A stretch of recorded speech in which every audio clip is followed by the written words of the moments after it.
మిత్రులందరికీ నమస్కారం. నేను మీ డాక్టర్ సమరాన్ని. యావత్ దేశం ఎంతో ఆసక్తిగా ఎదురుచూసే జనగణన 2027 ప్రక్రియ ప్రారంభమైంది. ఈసారి ప్రత్యేకత ఏంటంటే భారతదేశ జనాభా గణన పూర్తిగా డిజిటల్ విధానంలో జరగనుంది. యువత శాతం ఎక్కువగా ఉన్న దేశాల్లో భారతదేశం ఒకటి. దేశ ప్రగతి ఆ యువ జనాభా ఎంత ఎక్కువగా ఆర్థిక కార్యకలాపాల్లో, దేశ నిర్మాణంలో భాగస్వాములు అవుతారన్న దానిపై ఆధారపడి ఉంటుంది. దీనికై జనగణనలో ఖచ్చితమైన వివరాలు ఇచ్చి విధానాల రూపకల్పనకి సహకరిద్దాం.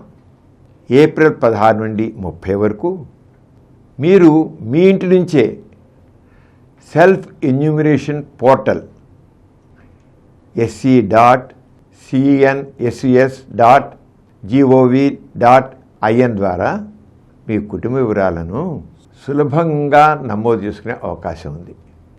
స్వీయ గణన ద్వారా పొందిన సెల్ఫ్ ఎన్యూమరేషన్ ఐడిని మే 1 నుండి 30 తేదీల మధ్య వచ్చే ఎన్యూమరేటర్లకు అందజేసి జన సంక్షేమంలో భాగస్వాములు అవుతారని ఆశిస్తున్నాను. ఈరోజు నేను మా కుటుంబం యొక్క స్వీయ గణన పూర్తి చేశాను. ఈ బృహత్ కార్యంలో పాలు పంచుకోవడం నాకు గర్వకారణం. మీరు కూడా స్వీయ గణన చేసుకుంటారని నమ్ముతున్నాను. జై హింద్.